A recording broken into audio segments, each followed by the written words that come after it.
One thing I've been asked a lot is why dogs and why do I love dogs so much? And honestly, I cannot give you an answer, but what I do know is that I have loved dogs my entire life. Even as a very small child, I was always very drawn to dogs.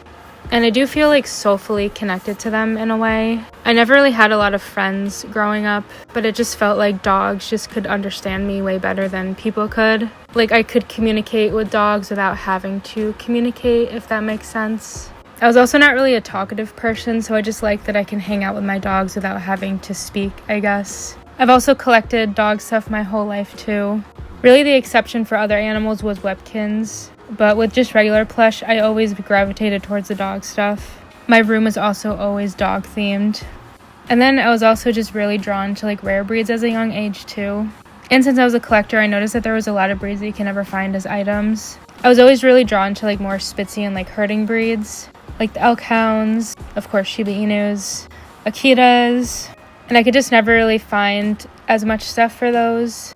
Luckily now Shibas are more popular, but when I first got Cody 14 years ago, that was not the case, and it was so hard to find Shiba stuff. Honestly, I would have started a business sooner if I knew that I could. I grew up with a really limited mindset, just thinking that I would not be able to do stuff like this, but TikTok and the internet, I guess, made that possible and made me realize that I could start my own business. It's kind of dumb, but I always thought you had to be like rich or someone who's like somewhat famous to start a business. But 2018 is when I really started playing around with the idea of owning my own business, because that's when I realized, like, wait, I could do this. Like, I don't have to have money to start one. And then in 2019, I finally started one. So yeah, that's just like a little story of how I started and why I love dogs. Thank you for everyone who is sticking with me. It has been a very hard year, but I'm excited to keep growing. We also have a show coming up this weekend, which I'm also really excited for. And I will see you guys in the next video.